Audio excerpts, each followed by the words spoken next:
Tyrese Langston solved the hardest calculus problem in Harvard history, 10 minutes early. But instead of applause, he was called to a secret ethics hearing. The professor didn't congratulate him. He reported him. They never expected a black freshman to outthink their entire system. But what Tyrese revealed next shook the Ivy League to its core. Before we deep dive into this interesting story, subscribe to our channel and tell us where are you watching from. Share in the comments below. The late summer sun poured its golden warmth over Harvard Yard, catching on the red brick facades and casting long shadows of ambition down the ancient walkways. Inside Hamilton Hall, one of Harvard's oldest and most prestigious lecture buildings, the smell of aged wood and fresh syllabi filled the air. Students buzzed with nervous energy, their voices low but urgent, calculating futures with every seat they chose and every professor they eyed. In the middle of it all stood Room 208, an amphitheater of intellect, bathed in natural light and prestige. This was the battleground for Dr. Emory Whitmore's infamous Advanced Theoretical Calculus, a class known not just for its rigor but its unspoken culture. It was not designed to be survived by the weak, and it was silently understood who was expected to succeed. And then, the door opened. Heads turned, eyes narrowed. Some leaned back, assessing. A few smirked. One girl whispered, "He's in the wrong class," not knowing Tyrese heard her. Dr. Whitmore, mid-sentence at the chalkboard, paused. His white shirt crisp, bow tie perfectly aligned. He turned with that particular stillness of men who consider themselves above fluster. His blue eyes scanned Tyrese like he was breaking the sanctity of something sacred. "You must be Mr. Langston," he said, voice slicing through the room. "No excuse, sir. I had trouble finding the building." Tyrese made his way up, backpack rustling. The steps felt taller than they were. He could feel the weight of every eye following him, dissecting him. Whitmore returned to the chalkboard, writing out a series of differential equations that seemed to snake down the green surface like a mathematical jungle. The scent of chalk dust mixed with tension. He talked fast. Concepts flew. Symbols blurred. The first half hour separated the rehearsed from the ready. But Tyrese kept up. He didn't take notes. He didn't need to. His mind captured the shapes, the patterns, the elegant logic behind the complexity. Still no one noticed him doing it. They noticed only that he was quiet, that he wasn't one of them.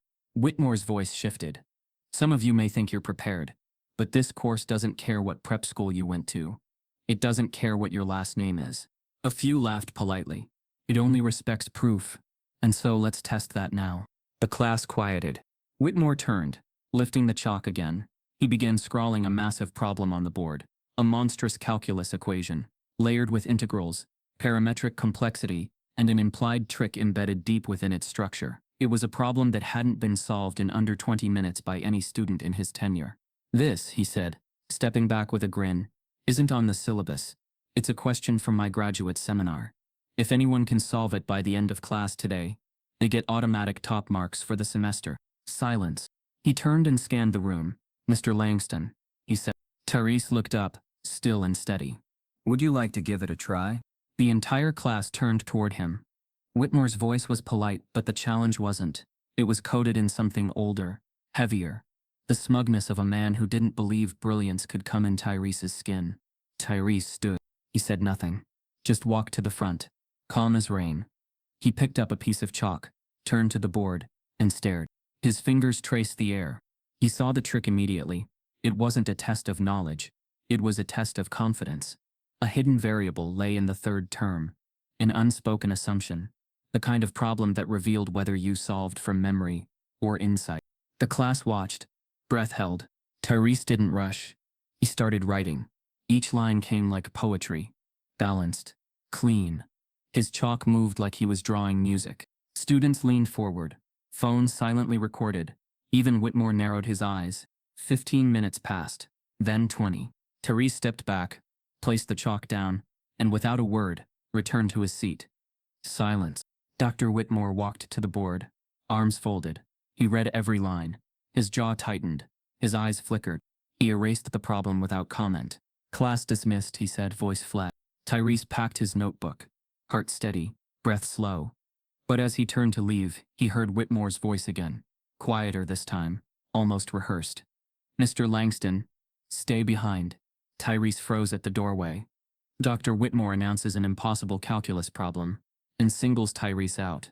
The room emptied slowly, like a faucet reluctantly losing pressure. Students shuffled out in small groups, stealing glances at Tyrese, as though he carried a secret they had no right to ask about. Some cast looks of suspicion, others curiosity, but all held a common thread: the silent question of whether what they witnessed earlier had been real. Tyrese remained seated for a moment, breathing in the tension that still clung to the walls.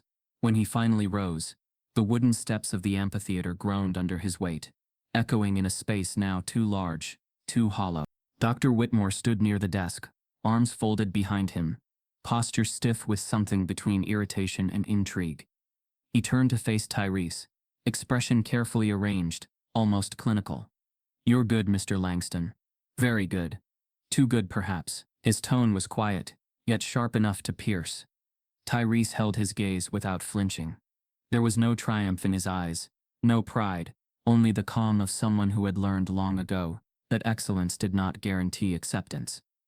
"I assume you've seen a problem like that before?" Whitmore asked, his eyebrows raised in a mocking curve.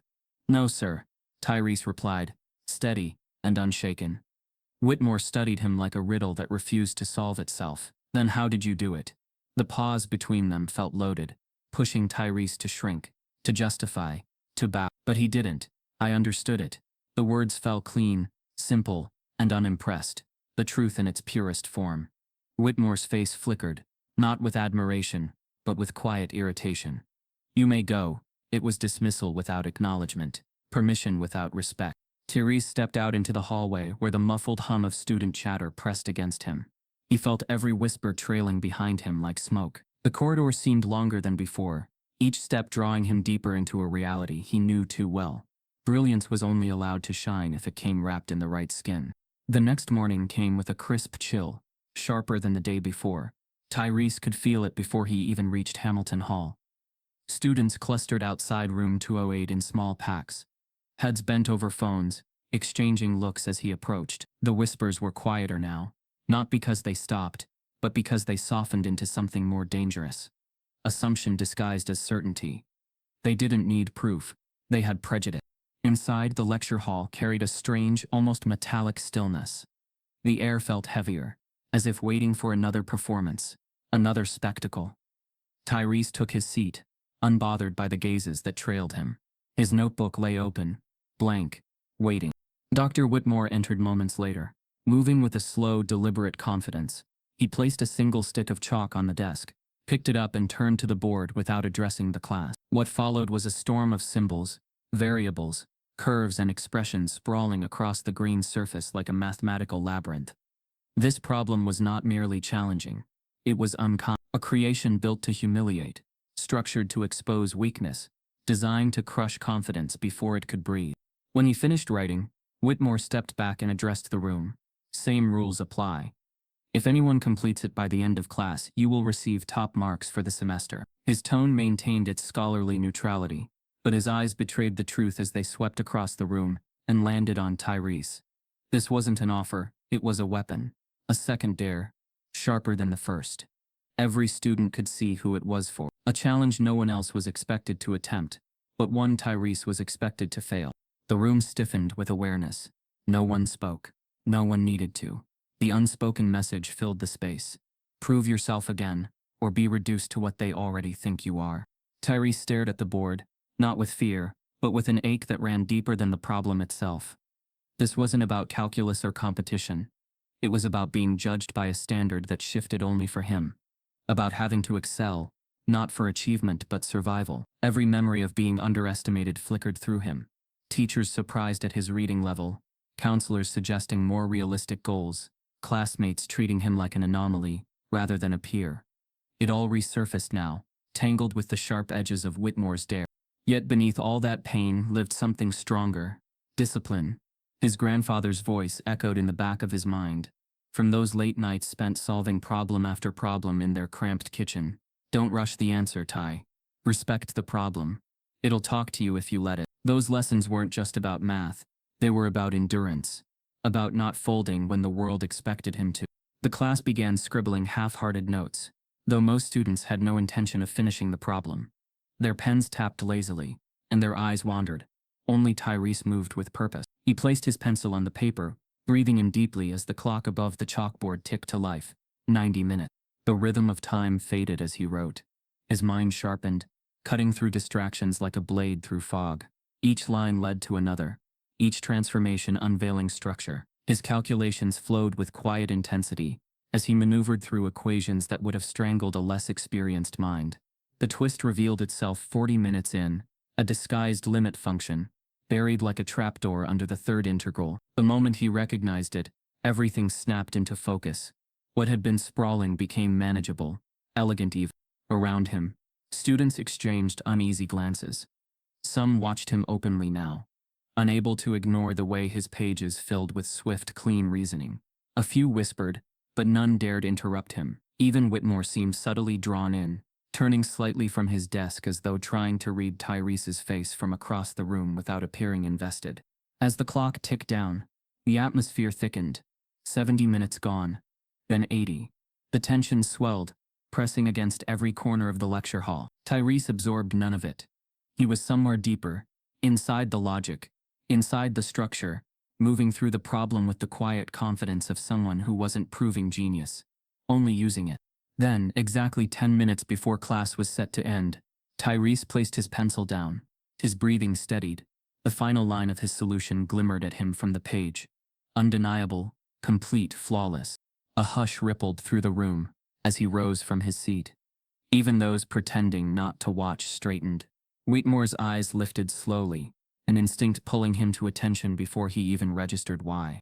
Tyrese stepped down the worn wooden stairs, with a calm that felt almost supernatural in the moment. Each footstep echoed through the silent hall. No expression, no hesitation.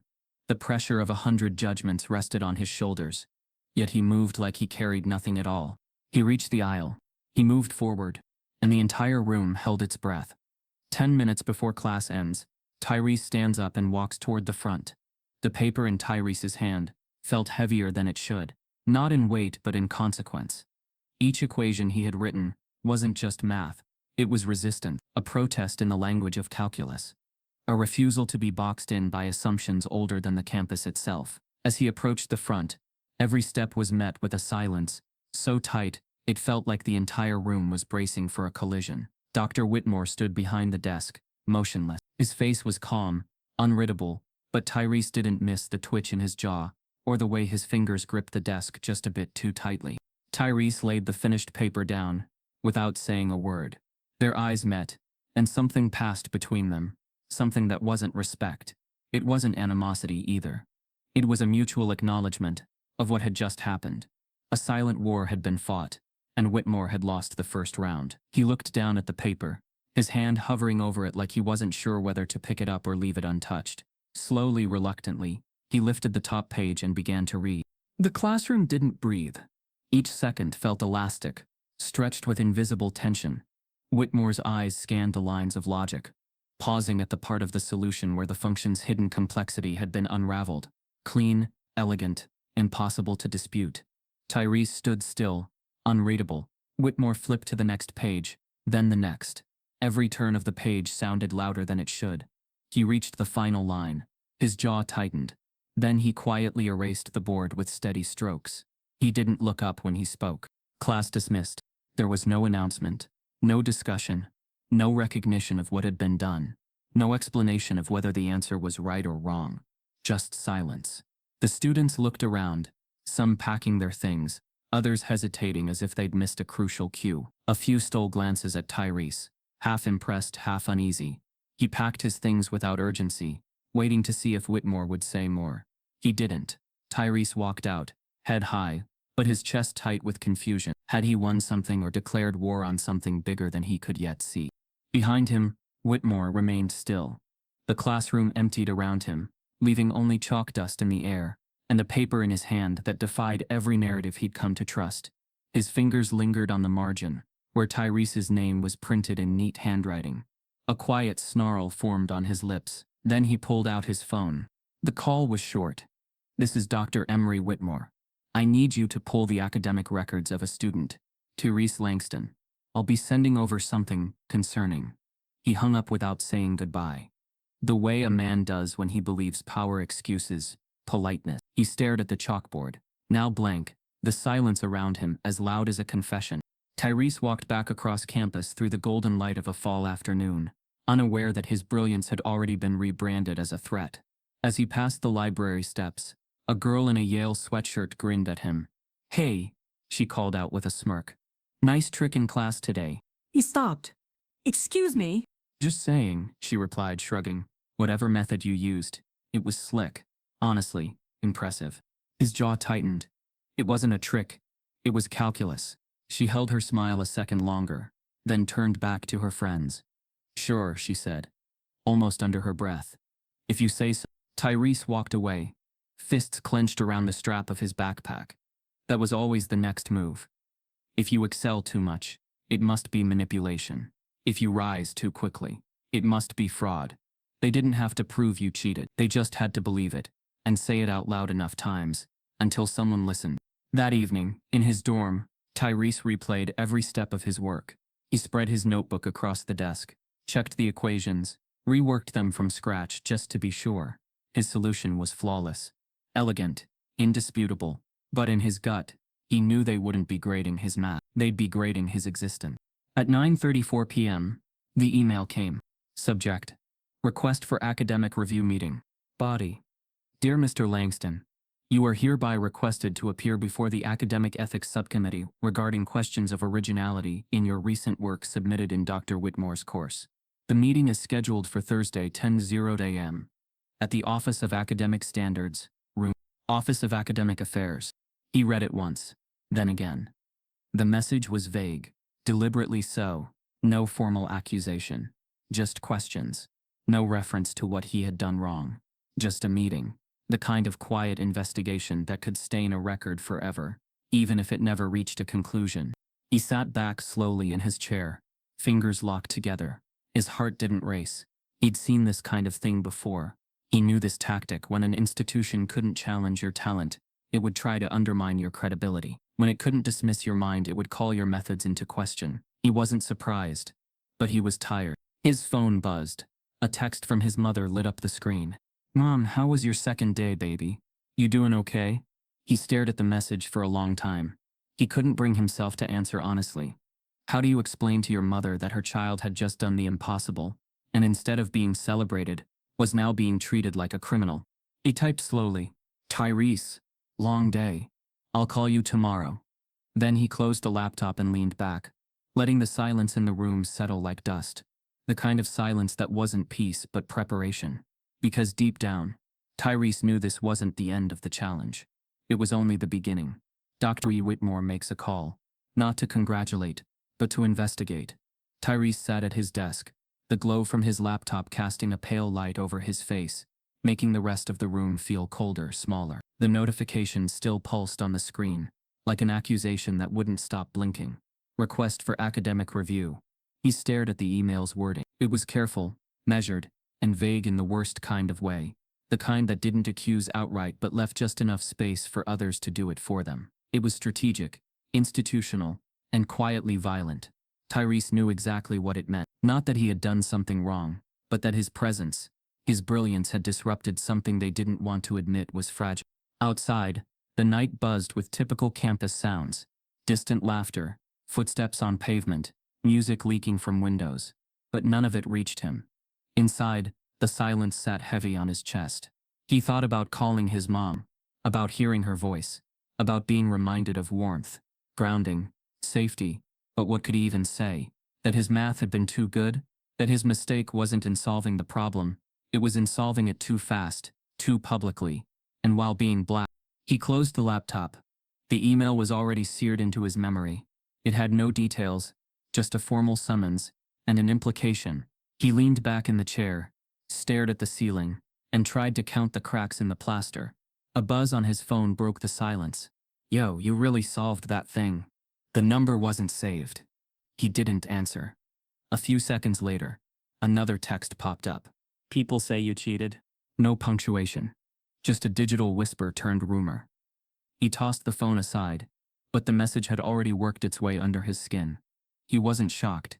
He was simply exhausted by how predictable it was. In elite places like this, excellence was currency, but only if it came wrapped in the right kind of skin. The next morning, walking through campus was like walking through fog, not the visible kind, but the kind made of glances and muttered words. Tyrese kept his headphones in, volume low enough to catch the tone around him. Laughter that stopped when he passed. Conversations that lowered. His steps grew heavier with every stare that lingered too long. They weren't curious anymore. They were calculating. In the dining hall, two students sat near the window, clearly mid-conversation, their laptops open but untouched. One wore a Harvard crimson sweater. The other lounged with the kind of expensive nonchalance that said old money. As Tyrese walked by, the one in the sweater looked up with a smirk. "Hey," he said, loud enough for the room. "What's the trick? We could use it on the next test." His friend chuckled, biting down on the insult wrapped in humor. Tyrese stopped mid-stride. He didn't want to give them the satisfaction. But silence felt like surrender. He turned, eyes calm. "It's called preparation," he said. "You should try it." The boy's smirk faltered, just a little. But the moment stayed with Tyrese longer than it should have, because he knew no matter how calmly he responded, the truth didn't matter. The story was already being rewritten. Not of how he succeeded, but how he must have cheated. By afternoon, the rumors had grown legs. Now they were statements, passed between students with an almost casual conviction. He hacked the servers. No, it was AI. Someone slipped him the answer. Tyrese heard them all, sometimes directly, more often from just around corners. None of it made sense, but it didn't have to. Doubt spreads faster than truth, and people believe what makes them comfortable. The idea that a black freshman could outperform every legacy student in the room was too uncomfortable to be real, so they chose something easier to swallow. In the hallway outside his afternoon seminar, Tyrese spotted Dr. Whitmore standing near the coffee cart, speaking to another professor. Their eyes met, just for a second. Whitmore didn't smile. He didn't nod. He just looked, then turned away, continuing his conversation, as if Tyrese wasn't worth the acknowledgement. That glance alone told Tyrese everything. He was no longer a student. He was a case file. Back in his dorm that evening, Tyrese opened his email again, reading the same review message. A fourth time, he tried to draft a response. Something formal. Something that would show he wasn't afraid. But every version sounded like an apology. And he wouldn't give them that. He wasn't sorry for being better. He wasn't sorry for being fast. He wasn't sorry for being right. He closed the email and opened his notebook instead. The original problem still lingered in his mind. So he started reworking it from memory. Not because he needed to prove anything, but because math was clean. It didn't shift its expectations based on your last name. It didn't care how expensive your shoes were. Math was fair. Harvard wasn't. At 8:46 p.m., a knock at the door. Tyrese opened it to find Caleb, his RA, a tall senior with a kind face and steady presence. "Hey," Caleb said, clipboard in hand, doing room checks. "Also, I heard about the academic review thing." Tyrese nodded. "Yeah, it's real." Caleb paused, then lowered his voice. "I've been here 4 years. I've seen this happen, not just to black students, but mostly to black students. Document everything. Keep your notes. Record your meeting if they let you. Trust the math, Tyrese, not the system." "You think they'll fail me?" Tyrese asked. Caleb shook his head. "No. They'll just make sure people never trust how you passed." That night, sleep didn't come. Tyrese lay in the dark, listening to the faint hum of distant traffic and the soft creaks of the old buildings settling. He wasn't afraid, but he was angry, because he had done what they told him mattered, and it still wasn't enough. The next day the whispers felt more clinical. Students weren't just gossiping anymore. They were observing, like he had become an exhibit, a living, breathing case study in what happens when you cross a line they never thought you were supposed to reach. At noon, a new email arrived. Subject: Academic Ethics Meeting. Scheduled confirmation. Body: Mr. Langston, this email serves to confirm your academic integrity review hearing. Date: Thursday, 10:00 a.m. Location: Holden Hall, room B120. Please bring any relevant documents or statements you wish to present. No greeting, no signature, just a cold reminder that this wasn't about fairness. It was about containment. Tyrese stared at the screen, unmoving. They were moving fast, too fast. The hearing was less than 48 hours away. That was no coincidence. They wanted him off balance, unprepared, alone. But he wasn't the same student who had walked into room 208 that first morning. He knew what they were doing, and he knew they were scared. Therese is summoned to appear before the ethics committee, and Therese walked across campus late that evening, the cold November air chilling him more than usual. Not because of the temperature, but because of memory, expectation, and what success cost to reach this point. His footsteps echoed through the quiet paths, the glow from distant streetlights casting long shadows that seemed to follow him, whispering reminders of why he was here in the first place. He thought of his mother, how she had worked double shifts at the diner, how her hands had been worn, calloused, but steady. Every dollar she earned, every hour she spent meant tuition, meant books, meant giving him a shot at something they had never imagined possible. He remembered how she had told him once, softly, "You don't get to waste this chance, baby." He thought of his grandfather, too. A man who had enlisted, fought in a war for a country that often overlooked people who looked like him. His medals hung in a dusty drawer, his sacrifices seldom spoken about beyond the family's small apartment in Georgia. That war, that service had been his way of demanding dignity for a name that wasn't considered worthy. And now his grandson was walking into rooms at Harvard, writing equations on chalkboards, trying to claim a dignity that many here still refused to grant. Tyrese's chest tightened with the weight of all that legacy. He had not come to Harvard for praise. He had come for opportunity, for education, for a future where numbers meant merit, not skin tone. But the email, the whispers, the suspicion, it felt like everything was being reevaluated, not based on what he did, but what they assumed. An assumption was never fair. That evening in his dorm room, he sat at his desk, watching the pattern of shadows move across the wall. Papers from earlier classes lay scattered, some marked, some unmarked, but none mattered now.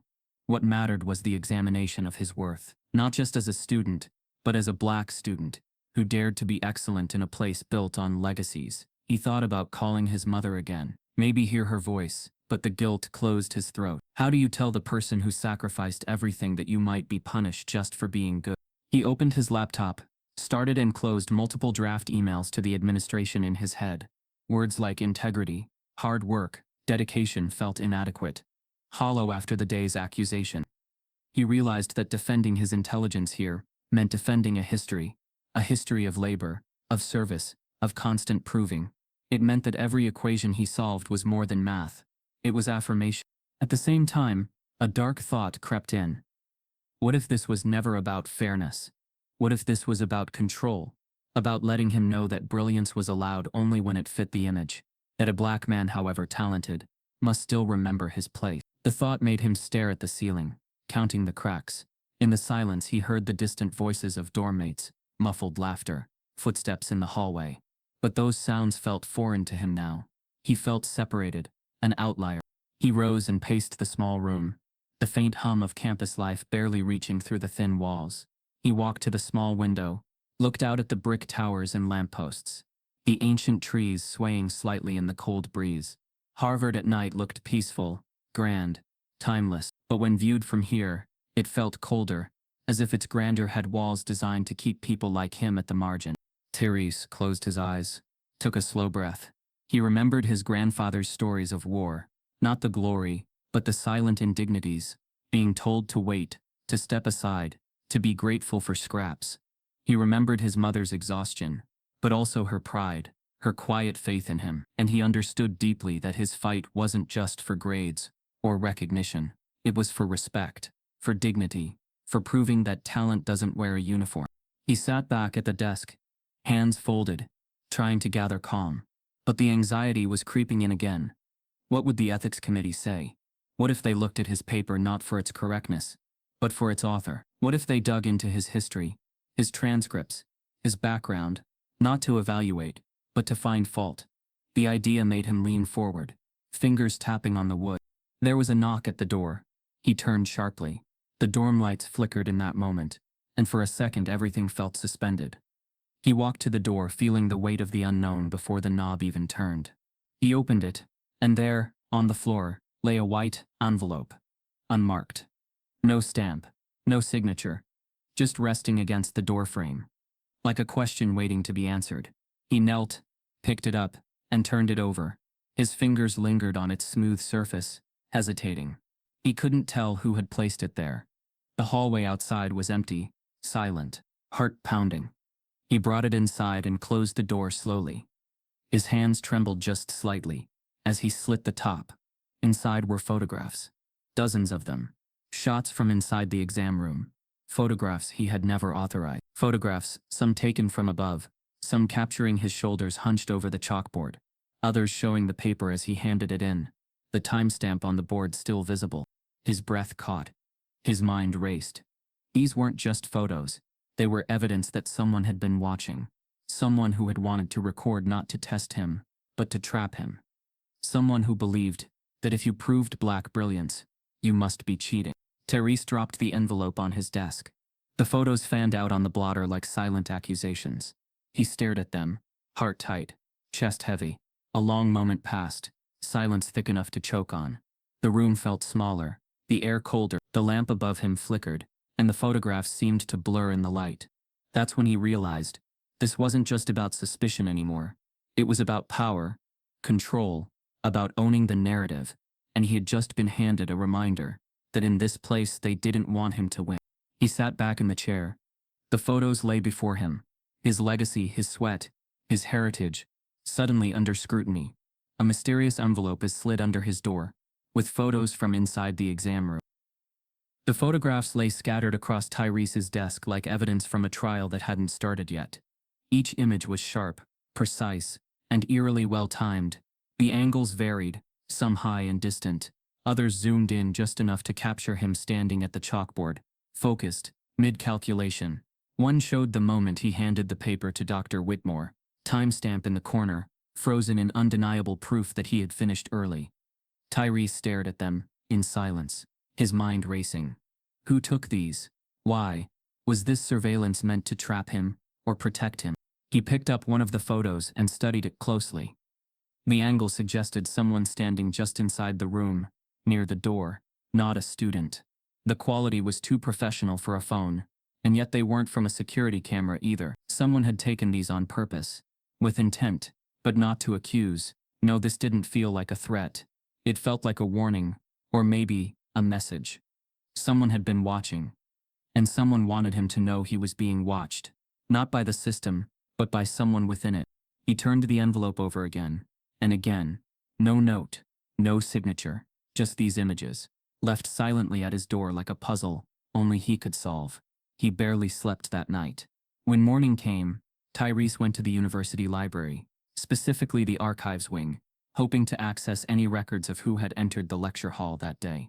It was a long shot, but something inside him demanded answers. After facing a maze of bureaucracy, polite brush-offs, and veiled suspicion, he was granted brief access to security logs and hallway footage. He scrubbed through the grainy feed until something caught his eye. A janitor entering room 208, right after the lecture had begun. The man wasn't cleaning. Not really. He stood in the doorway longer than necessary, then wheeled his mop bucket across the room, barely touching anything, and left 45 minutes later. Tyrese zoomed in. The ID badge was too blurry to read, but he caught the Division Facility Services. Division. Hours later, Tyrese walked across campus toward the East Facilities Building, a plain, utilitarian structure far removed from the glossy facades of Harvard's academic buildings. It was quiet. He found a break room near the back, filled with the scent of stale coffee and floor wax. 3 staff members sat around a table playing cards, their conversation low and rhythmic. One of them looked up, and Tyrese recognized him instantly. The same glasses, the same steady, deliberate posture. "You were in room 208 last week," Tyrese said, stepping forward. "You were there during my exam." The man didn't speak immediately. He just looked at Tyrese and gave a slow, measured nod. Tyrese reached into his coat and pulled out the envelope. He carefully slid one of the photos onto the table. "You left this? Why?" The man studied the image in silence. One of the other workers leaned in, but he gently pushed the hand away. "You read them?" he finally asked. "They're pictures," Tyrese said. "No," the man replied. "They're proof." Tyrese blinked. "Proof of what?" The janitor leaned back in his chair. There was a deep stillness in his eyes. Not disinterest, but memory. That you did what you did. That they'd try to say you didn't. Tyrese pulled up a chair slowly. "Who are you?" "Earl Briggs," the man said, voice low but clear. Used to be a student here. Math major. Full ride. Tyrese stared. You went to Harvard? 23 years ago. Earl said. Top of my class. Till someone accused me of cheating. Said I had seen the exam before it was handed out. No proof. No hearing. Just suspicion. They froze my scholarship before I could even fight back. And just like that, I was gone. Tyrese didn't speak. Couldn't. The realization hit him like a train. This man, this ghost in coveralls, had once sat where he sat, solved problems like he solved, and the system had buried him. I clean that same hall now, Earl said. Saw you walk in, watched how he looked at you. Knew right then what would happen. So I stayed. I watched. I documented. Why? Tyrese asked. Why help me? Earl's expression shifted. Because no one helped me, and I'll be damned if I let the same thing happen twice. He reached into his coat pocket and handed Tyrese a flash drive. It's all on here. Video too. I had my phone on. Everything's time-stamped. Clear. It can't twist it. Tyrese took it with both hands, a lump forming in his throat. He couldn't speak. He didn't trust his voice. But something in his chest cracked open, not in pain, but in recognition. This was bigger than him. It always had been. They don't hate your mind, Earl said, standing. They fear it, because it doesn't belong to them. Because it doesn't play by their rules. You scare them, son. So make sure you leave a record. Tyrese nodded slowly, gripping the flash drive. The envelope of photos now felt different in his hand, not as evidence of wrongdoing, but as armor, a testimony, a shield built by someone who had been left behind, who refused to let history repeat itself. As he left the building, the sun had started to set behind the spires of the university. Tyrese didn't feel lighter, but he felt clearer. Someone believed in him. Someone had seen him. And someone had decided to fight alongside him, even if it meant staying in the shadows. Tyrese discovers the anonymous sender was a janitor, a former math prodigy himself. The campus looked the same the next morning, but Tyrese didn't feel the same walking through it. The crisp air, the perfect landscaping, the grandeur of centuries-old brick buildings, all of it felt thinner now, less like prestige and more like a carefully staged illusion. He carried the flash drive in his pocket, and the photographs tucked inside a folder, but the real weight wasn't physical. It was the realization that this wasn't about him anymore. The question no longer was what they might do to him, but how many they had already done it to, and how many more they were ready to silence. That evening, Tyrese met Earl again, but not on campus. Earl had chosen the location, a quiet diner on the edge of Cambridge, far removed from ivy-covered archways and curated traditions, the kind of place where the smell of grease and coffee lingered in the walls, where no one wore blazers or compared internships. Earl sat in a corner booth, dressed the same as before, plain hoodie, work boots, but with an energy that felt more direct, more urgent. Tyrese slid into the seat across from him. He had questions. Earl had answers. You weren't the first, Earl said quietly, sipping his black coffee. You're just the first with enough attention on you. Earl reached into a worn messenger bag and pulled out a folder. Inside were articles, screenshots, testimonial excerpts, and fragments of emails. Evidence. One by one, he laid them on the table. The smell of ink and age rose from the pages. 2002, Earl began.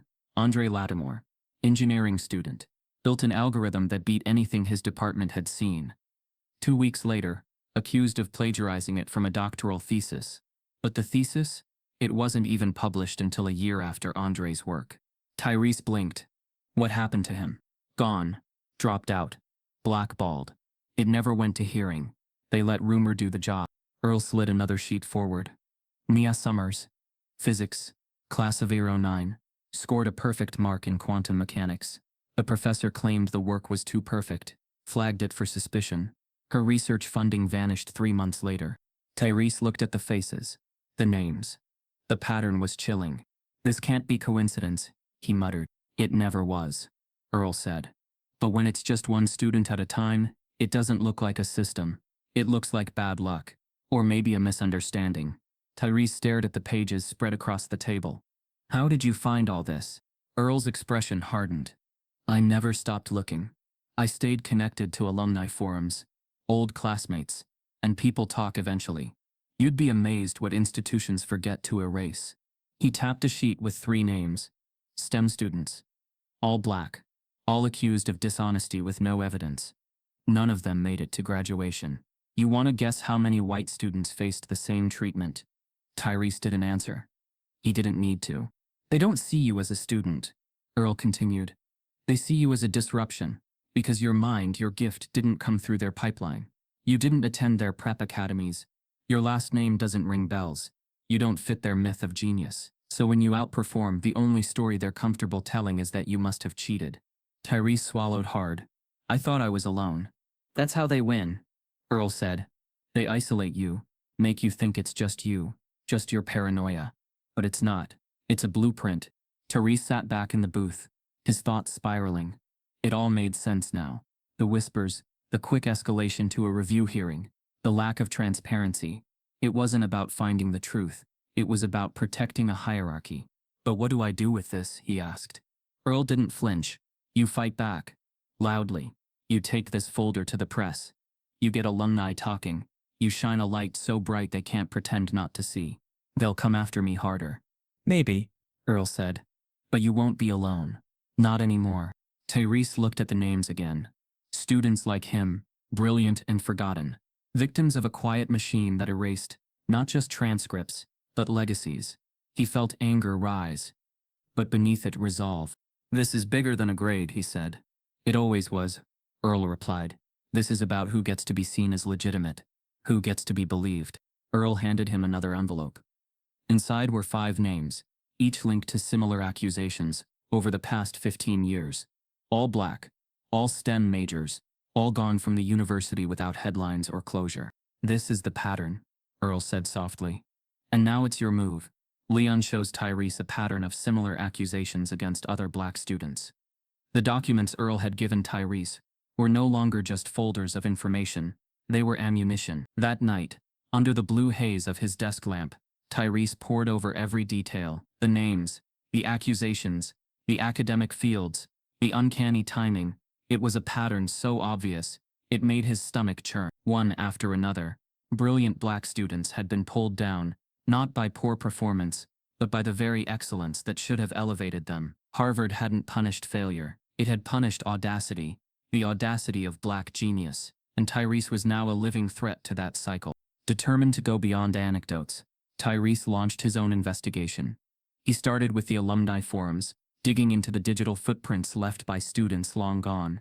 He reached out to names he found buried in old newsletters, club rosters, and archived student awards. Most of his messages went unanswered, but a few, just a few, responded, hesitantly at first, then with growing urgency. I knew Nia Summers, one reply read. She said her advisor started treating her differently after her thesis won that award. Said it felt like he was waiting to catch her in something, anything. Another email landed hours later. Andre Lattimore was my roommate. That dude built his project from scratch. Nights and weekends. No shortcuts. He cried when they accused him. Said it didn't matter how smart he was. They never believed him anyway. Tyrese compiled it all. He created a digital archive labeled Resilient Voices, carefully detailing each story, each accusation, each eerily similar descent into silence. 9 cases, 9 black students, 9 moments of academic triumph, followed by institutional betrayal. But the more he uncovered, the more he noticed a shift. Faculty stopped replying to his emails. Study groups he had once been invited to now forgot to tell him the new meeting times. A professor he admired suddenly had to cancel office hours indefinitely, and when he passed certain administrative offices, conversations hushed. The silence grew louder than the whispers ever had. Still, Tyrese pressed forward.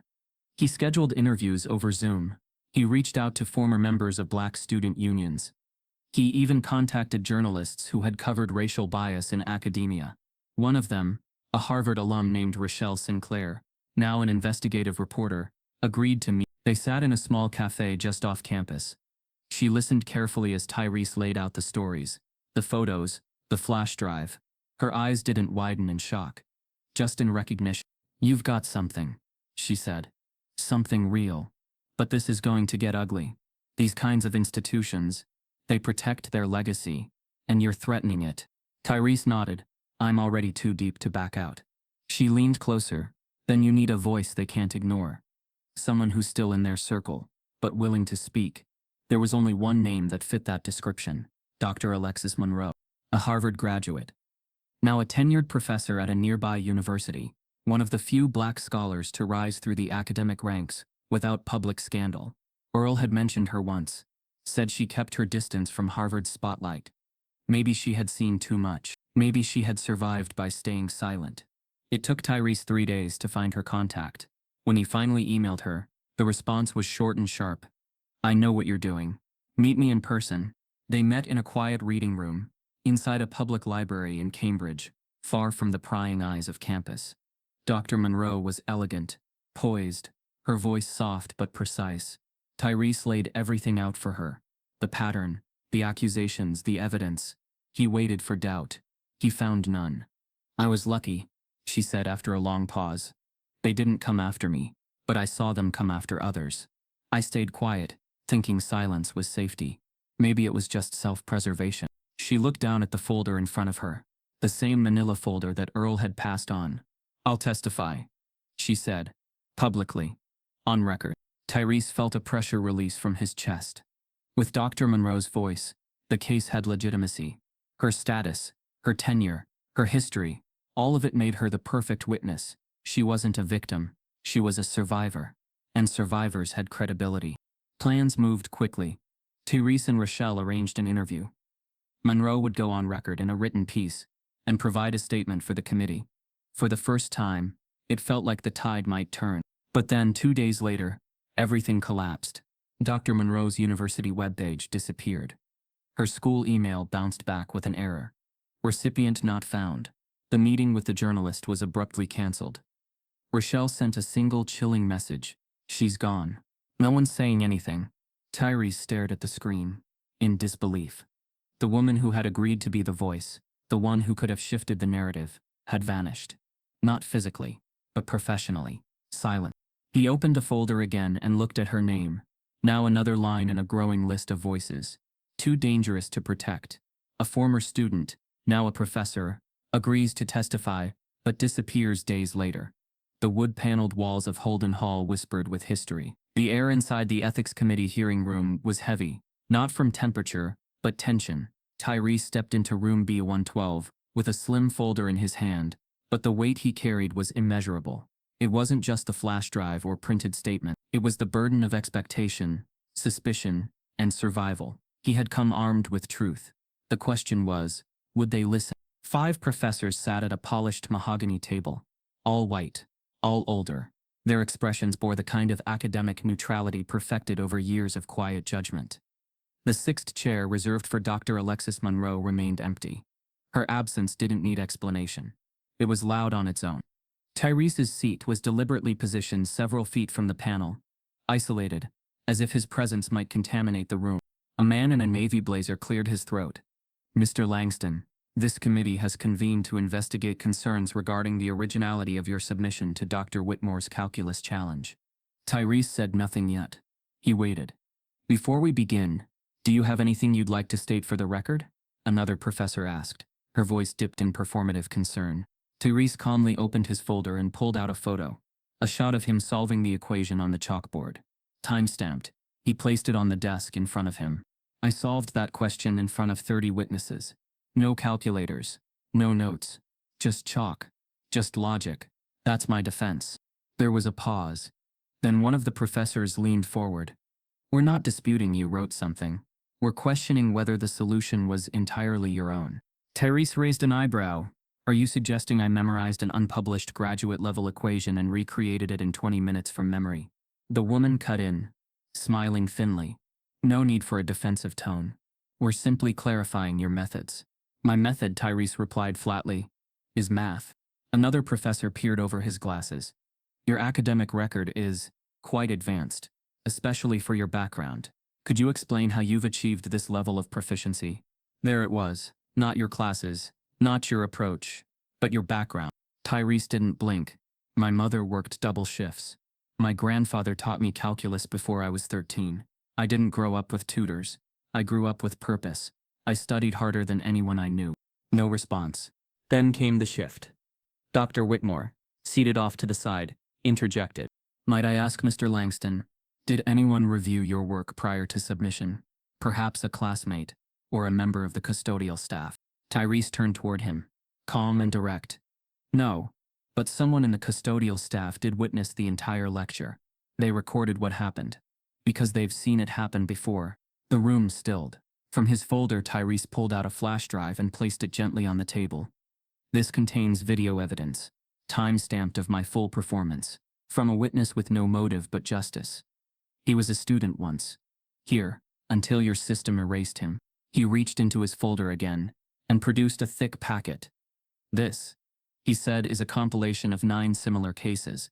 Black students in STEM, all accused of academic dishonesty immediately following breakthrough performance. No hearings, no appeals, just quiet exits. The professors exchanged glances. Some flipped pages. Others stiffened in their seats. And where did this information come from? One asked. From the people you erased. The ones you called anomalies. Ghosts in your archives. But their stories never left. The woman shook her head. This isn't confirmed evidence. Tyrese leaned in. Then confirm it. Call the names on the list. Ask them why they left. And why they never returned. The room was silent. A different silence now. The kind that follows disruption. Not disbelief, but discomfort. One of the older men finally spoke. Why now, Mr. Langston? Why bring this forward only when under review? Because I believed excellence would be enough. Tyrese replied. I believed proving myself would be enough. I didn't expect to have to prove I belonged here. Still, Dr. Whitmore's voice rose again. Are you accusing this institution of racism? Tyrese looked him square in the eye. I'm not accusing. I'm proving. And then he dropped the final page on the table. A signed affidavit from Earl Briggs, a former Harvard math prodigy, expelled, silenced, and now watching. Your records may have erased him, Tyrese said, but he never stopped watching. He saw what happened to me, because it happened to him. The panel sat stunned, pages rustling, eyes wide but unreadable. Tyrese presents undeniable evidence, and names names. The hearing ended in stunned silence, but the echoes of what Tyrese had unleashed refused to die within the panel walls. As the doors of room B1112 closed behind him, a different door opened across campus, one that would let the world peek into the shadows of America's most prestigious institution. The flash drive, the documents, the names. They were no longer just Tyrese's evidence. They were a match tossed onto decades of dry, institutional silence. Within 48 hours, Earl's video made its way onto a local educational equity blog. Then Rochelle passed the full dossier to a trusted journalist with the Boston Gazette. By morning, the headline burned across phone screens like wildfire. Black brilliance and academic backlash. The case of Tyrese Langston. What followed wasn't outrage. It was ignition. Screenshots of Tyrese solving the calculus challenge spread like wildfire across social media. Timestamps, photos, affidavits. Hashtags exploded. On Harvard integrity, Black brains matter. Alumni chimed in, some in defense, many in disbelief. Students shared clips of Tyrese's earlier campus speeches, overlaying them with commentary about bias, isolation, and excellence turned threat. National outlets pounced. NPR requested an interview. CNN replayed the chalkboard footage with commentary.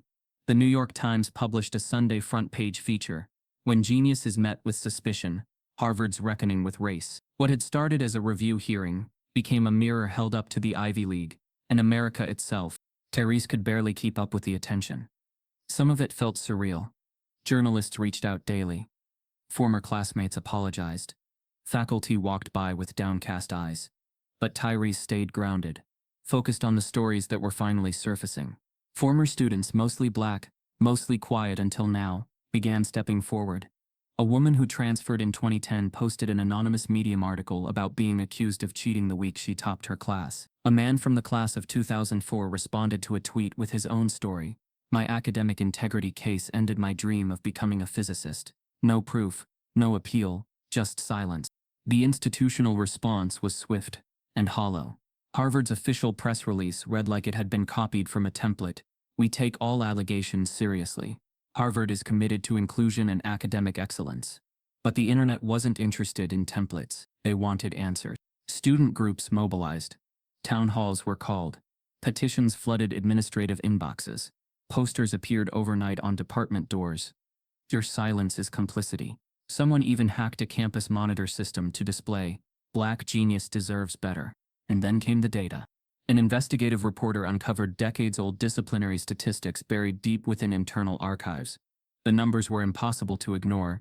Black students made up less than 10% of Harvard's undergraduate population, but nearly 70% of all academic dishonesty reviews in STEM departments. 20 years of quietly managed accusations. 20 years of silent disappearances. Tyrese, despite the media storm, kept his focus on the mission. He turned down most interviews, instead choosing to work closely with Rochelle and civil rights attorneys who had reached out. Together they began assembling a legal and historical case against institutional bias, not just for his vindication, but to protect future students from the same quiet erasure. Then the biggest shift came. Harvard announced Dr. Whitmore had been placed on administrative leave pending internal review. No more lectures, no more appearances, just a terse one-line statement sent to faculty inboxes. The reaction was seismic. Some students cheered, others demanded full termination. A few older alumni cried foul, calling it a social media lynching, or cancel culture gone too far. But the energy had changed. The institution that once held silence as armor was now bleeding truth. And the public wanted more. Within Harvard, dynamics shifted. Professors who once ignored Tyrese began offering quiet nods of support. Others distanced themselves entirely. The walls of protection were thinning. A legacy built on unchallenged brilliance was now being questioned for the first time by the very minds it once tried to silence. That night, Tyrese returned to his dorm, exhausted but certain. The door creaked slightly. As he stepped inside, the window was open. On the floor, just inside the threshold, was another envelope. No stamp, no name. Just a single piece of paper inside. Typed. Cold. "You may have won the press, but I still grade your future." No signature, but Tyrese didn't need one. Dr. Whitmore wasn't finished. Dr. Whitmore is suspended, but vows revenge privately. The news cycle didn't fade. It only intensified. In the days following Dr. Whitmore's suspension, Harvard found itself dissected across every media platform imaginable. What began as a single accusation was now a national case study in how brilliance, when wrapped in black skin, is still seen as a threat. Professors on morning shows debated meritocracy. Journalists questioned admissions. Civil rights organizations started campaigns. And at the center of it all was a 19-year-old student who never asked for a spotlight, but had become its unwilling anchor. In response to the storm, Harvard announced the creation of a task force on equity, integrity, and inclusion. The name was long, the meaning hollow. Tyrese read the press release from his dorm room. His inbox flooded with congratulatory emails and cautious support from faculty. "This is change," they said. But Tyrese knew better. He attended the first meeting, not with hope, but curiosity. The room was modern. Glass walls overlooking the manicured quad, sunlight filtering in like artificial hope. But the air inside was sterile. On one side sat tenured professors in expensive suits, administrators in curated empathy, a PR consultant with a too-perfect smile, and a scholar flown in from another Ivy League. But no students, no Earl, no black alumni, no voices that knew what silence tasted like. The president opened the session with a practiced tone.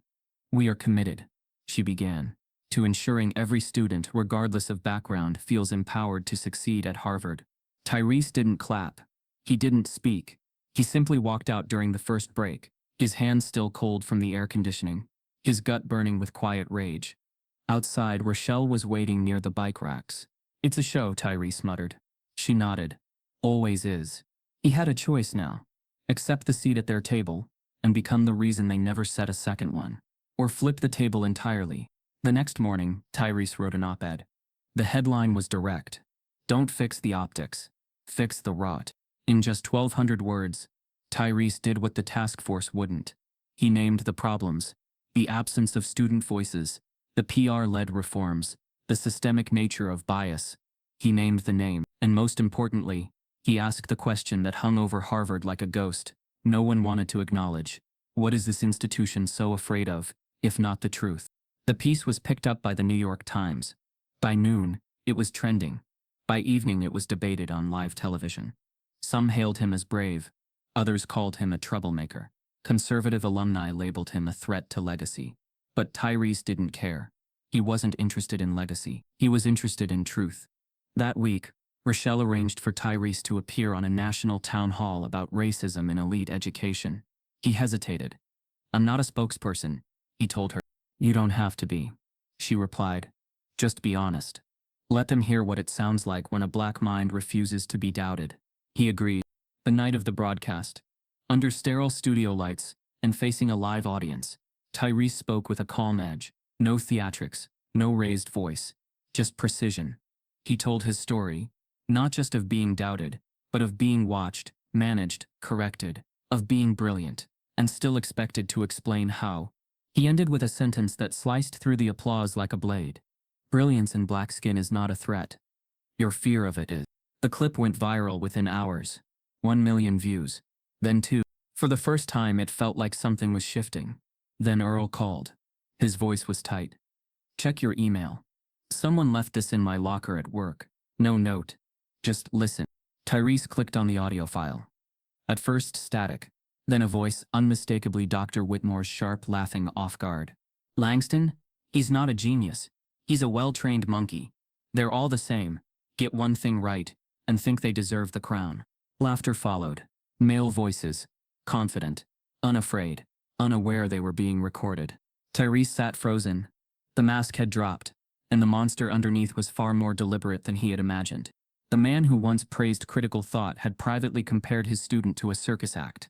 The timestamp on the file. 3 days after the hearing. During Whitmore's suspension. Harvard had suspended the man, but not silenced him. A hidden recording from Dr. Whitmore surfaces, mocking Tyrese's intelligence. The leaked recording dropped like a bomb. Within minutes of Rochelle uploading it to her verified account, the audio swept through every corner of the internet. News anchors paused their scripts mid-sentence to play it. Podcasts rewound and dissected every racist syllable. On college campuses across the country, it blared through headphones and speakers, leaving shock in its wake. Whitmore's voice, so calculated in public, had unraveled in private, and now it was all public. Harvard responded with urgency. Within hours, a new statement was released. Dr. Whitmore was officially terminated, his tenure revoked, his office cleared. It was the first time in decades the institution had moved this swiftly. But for many, it felt too little, too late. The damage had already been done, and it had a name, a face, and a voice that could no longer be ignored. Black students organized. A walkout shook the campus. Hundreds stood in silence across the quad, arms locked, eyes closed. No slogans, no speeches. Just the echo of silence turned into protest. That silence, the one they'd been forced to sit with for years, had finally become their language of resistance. Tyrese stood in the middle, surrounded, but somehow alone. He hadn't asked to lead. He had only told the truth, and now truth had led a movement. The march that followed wound through the most symbolic parts of the university, past the mathematics department, past the statue of John Harvard, past the office of the very dean, who once questioned Tyrese's attitude. Protesters carried signs with a single chalkboard equation. Tyrese's beneath the words, "Believe us." Support poured in from around the country. Vigils lit up at Yale and Princeton. A teach-in was organized at UCLA. Spelman's official social media page posted a video titled, "To the Black Boy at Harvard, We See You." Tyrese had become more than a name. He had become a mirror, and what America saw in him, both inspired and terrified. But visibility came with a price. The threats arrived quickly. Anonymous texts, doxed addresses, emails riddled with slurs and chilling promises. One message simply read, "We know where your mother works." Security was heightened, but Tyrese didn't flinch. He refused to be moved by fear. Instead, he responded with a second op-ed. "You can't silence a mind that refuses to forget." The nation listened again. Even those who had doubted him now debated his ideas. Prestigious universities invited him to speak. Journalists begged for exclusives. A global foundation reached out with a proposal. Launch a student-led coalition for academic equity, fully funded, with Tyrese at the helm. Suddenly, he was no longer just a student. He was a phenomenon. But behind every invitation came another danger. Co-optation. One morning, a sharp knock on his dorm door woke him. Outside stood a university official, flanked by 2 lawyers. They requested a confidential discussion. Tyrese followed. Inside a wood-paneled administrative office, They presented an offer that looked polished, generous, and dangerous. Harvard would issue a formal apology. A scholarship would cover not only Tyrese's tuition, but fund a new research center on academic equity, to be named in his honor. He would lead it, be published, be celebrated. There was only one condition: silence. No more public discussion of Dr. Whitmore. No lawsuits. No interviews. No more op-eds. A gesture toward healing, they called it. A forward-looking resolution. Tyrese stared at the contract. The words clean and bloodless. A neatly typed bribe. He looked at the faces across from him, people more concerned with the optics of restoration than the ethics of justice. "So this is how you solve racism here," he said. "You brand the recovery. You buy the wound." One of the lawyers adjusted his tie. "We believe this outcome benefits everyone involved." Tyrese tilted his head, calm but cutting.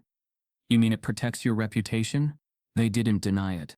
As he stood to leave, one of them added, "Think carefully. This offer won't be available forever." Tyrese paused at the door. The choice wasn't between reward and punishment. It was between truth and comfort. Not just for him, but for everyone watching. "I don't need it to be," he said. Tyrese is offered a deal: silence in exchange for prestige. The morning of the demonstration dawned cold and sharp. Light glinted off the frost-laced windows of the auditorium's foyer, as students, reporters, camera crews, and faculty assembled, murmur mixing with the soft echo of footsteps across stone floors. Tyrese Langston stood near the back, eyes steady, a single chalkboard easel resting against the wall beside him. Underneath it lay fresh chalk, erasers, everything ready. The room smelled faintly of wax and dust, familiar from so many lectures, but today it carried a different weight, the weight of exposure, of challenge. He looked around at the expectant faces. Some watched with curiosity, some with contempt, some with the quiet hope of those who had once believed brilliance should speak for itself. When the moderator called the event to order, a public demonstration of rigor and equity, Tyrese stepped forward. His voice was calm, measured, but the silence cracked as he spoke. "I was offered silence in exchange for prestige. I declined." A murmur slid across the room, like a wave pushed off balance. He placed his fingers on the chalkboard, chalk in hand, and turned to face the audience, unflinching. Cameras clicked, reporters leaned forward, lights flickered bright. For a moment, the auditorium became a courtroom. The equation he drew was not the original challenge. It was a refined, cleaned-up version, stripped of graduate-level obscurity, reworked for clarity. But under the surface, it carried the same hidden twist, the same trap that had only yielded to insight and integrity, not pedigree or bias. As he wrote the first lines, his strokes sure and deliberate, the room fell into hush. This was more than math. It was spectacle. It was demonstration.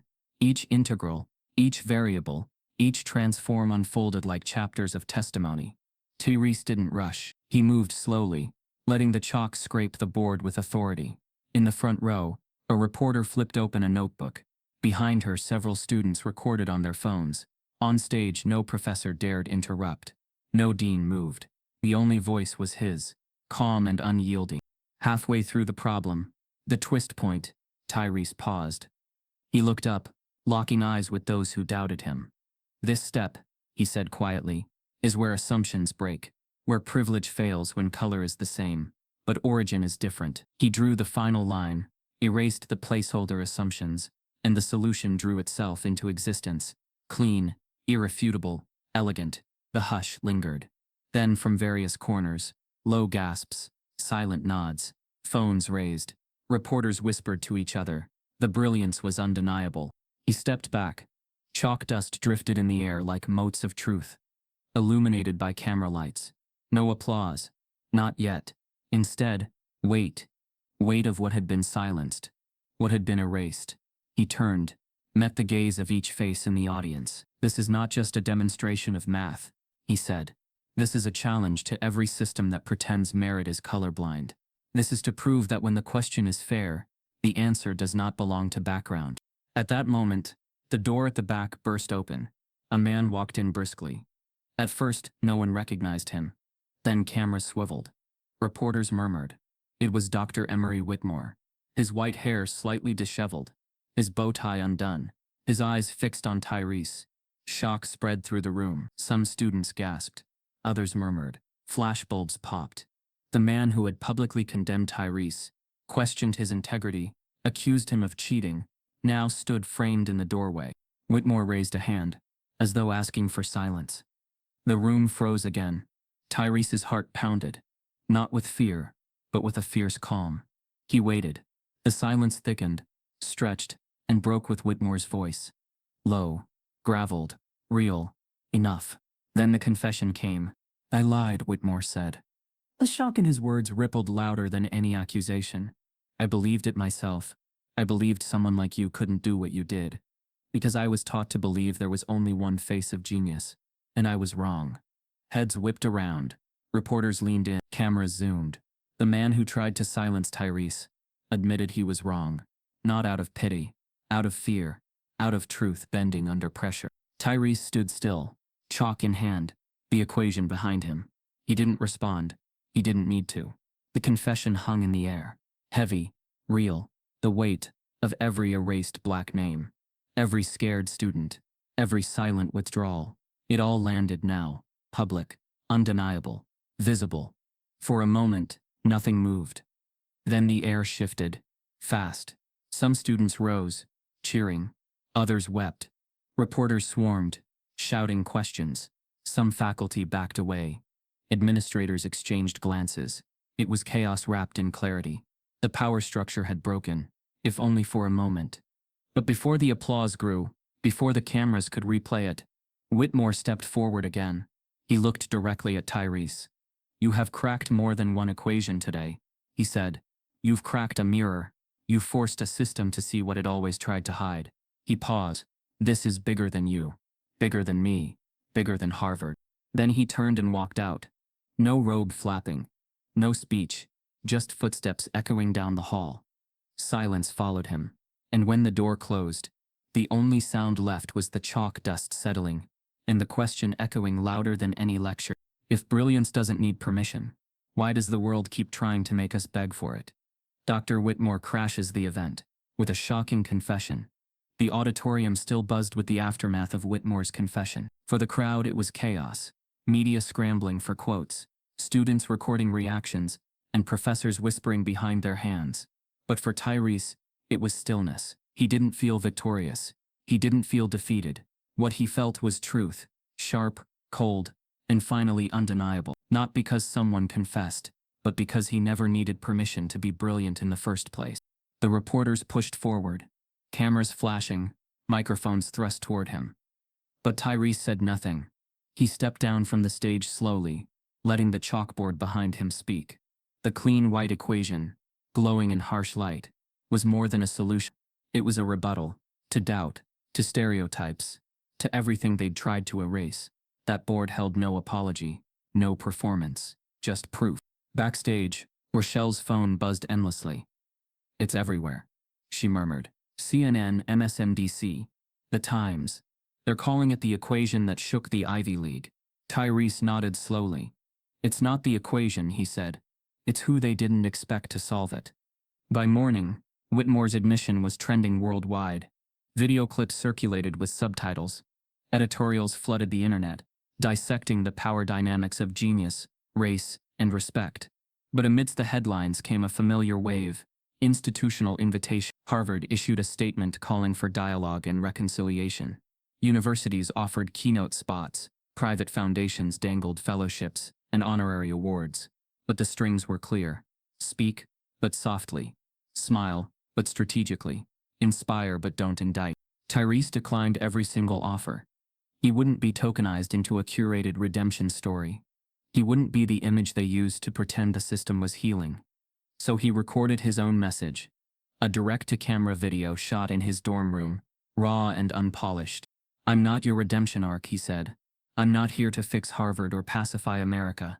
I'm here to build something that never needed fixing, just funding. Then he announced the launch of the Langston Foundation for Underrepresented Genius. A space to amplify brilliance that never fit their mold. It wouldn't just mentor math prodigies. It would spotlight poets, coders, architects, anyone whose spark had been dimmed by doubt. Leon Briggs, the former janitor and math prodigy, joined the advisory board. So did Earl. Rochelle took over press strategy. The website went live within 48 hours. Traffic exploded. Donations rolled in. Not from institutions, but from people. From parents who saw their children in Tyrese. From teachers who remembered the kids the system pushed aside. From students still waiting to be believed. And for every dollar that came in, Tyrese answered with action. He published their mission statement himself. He didn't wait for media permission. He didn't ask Harvard to co-sign. Meanwhile, Harvard issued a final press release. We continue to listen, learn, and grow. But the language felt empty now. Growth couldn't come from soil that refused to admit it was poisoned. Then, one morning, as Tyrese sat at his desk drafting the Foundation's first scholarship criteria, an email arrived. The subject line read, White House Office of Science and Technology Policy. He blinked. Clicked. The message was brief, formal, and astonishing. We've been following your foundation's progress with great interest.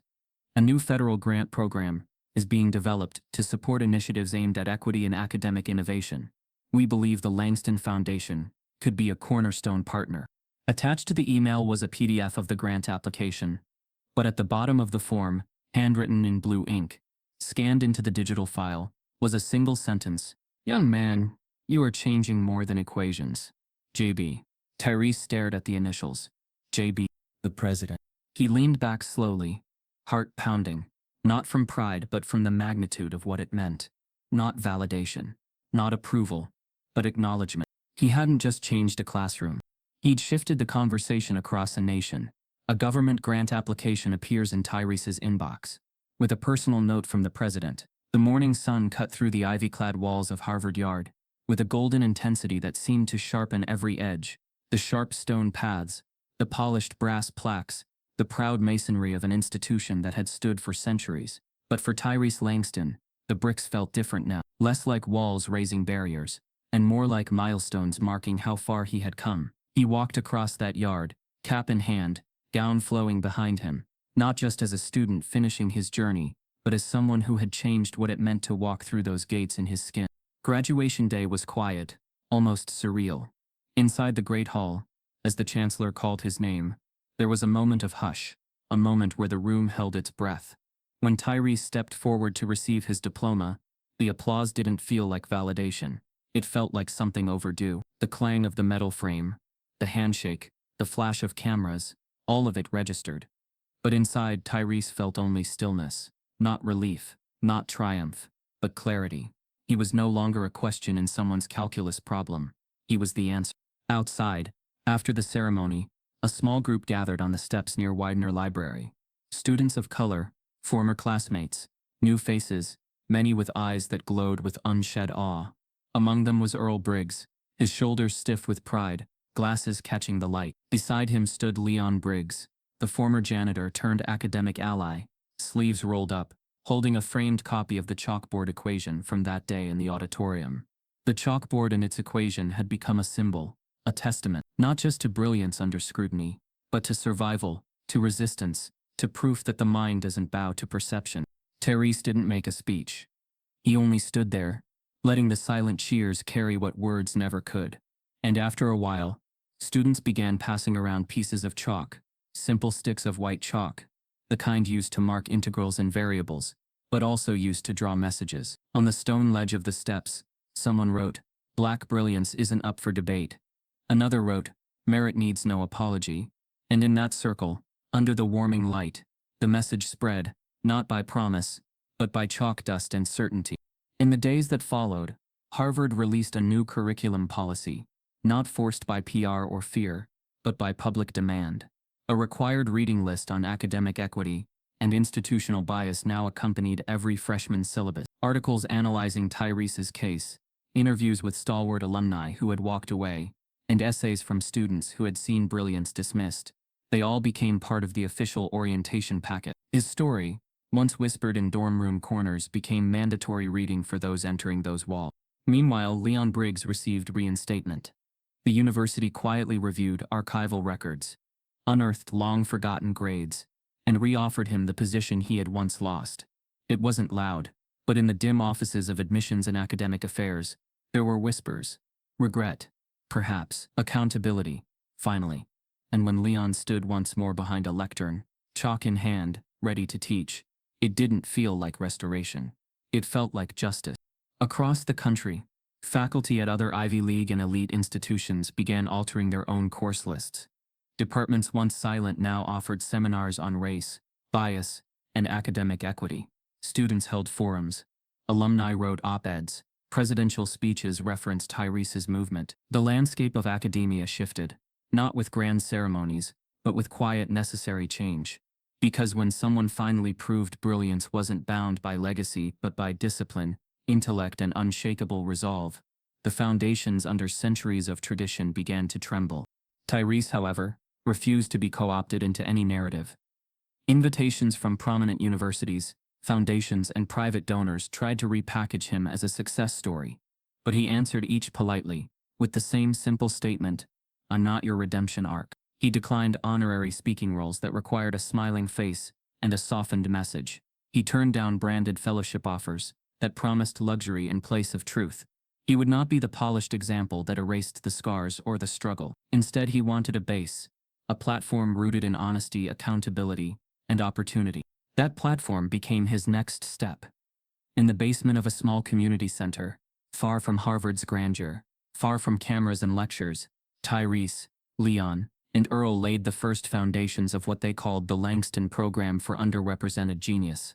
They cleared walls, hung chalkboards, set up desks, invited black and brown students from underfunded schools across the state, gave them supplies, mentorship, and space to breathe, create, and be brilliant without barriers. Their first class was a mix: gifted artists, coders, poets, amateur engineers, minds that once would have been ignored. But here, every project was met with encouragement, every idea with possibility, every dream with respect.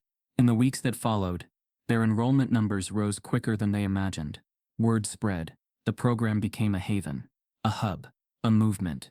Parents called, thanking them for giving their children something they had been denied: belief.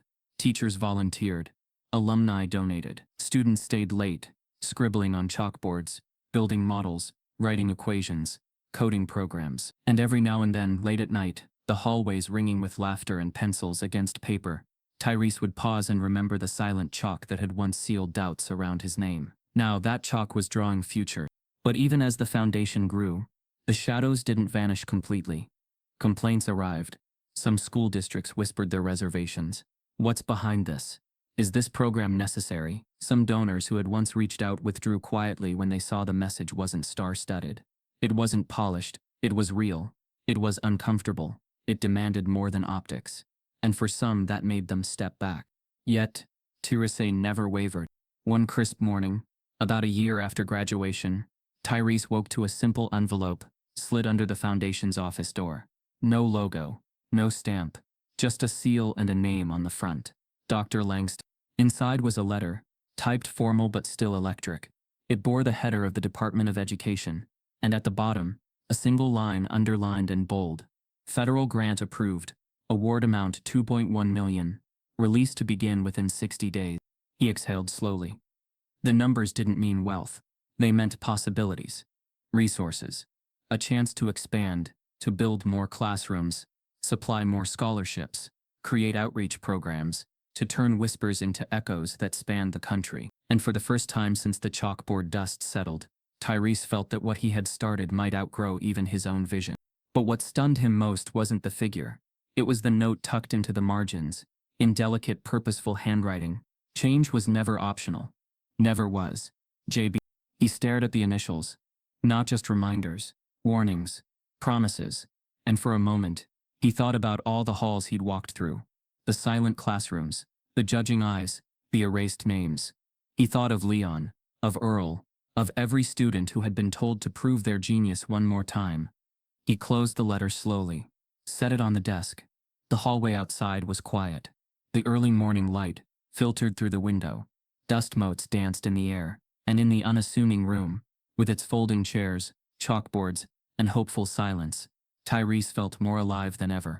Because this wasn't just about him anymore. It was bigger, much bigger. And as he reached for the phone to call Leon, ready to build again, he realized the final and most powerful equation. Legacy isn't inherited. It's built. One mind at a time. Tyrese steps into a new classroom, this time, as the professor. If you've ever been doubted just because of how you look, If you've ever had to fight twice as hard to be seen as equal, Then you already know. This isn't just Tyrese's story. It's all of ours. Type yes if you believe black brilliance should never need permission. Subscribe if this story broke your heart and opened your eyes.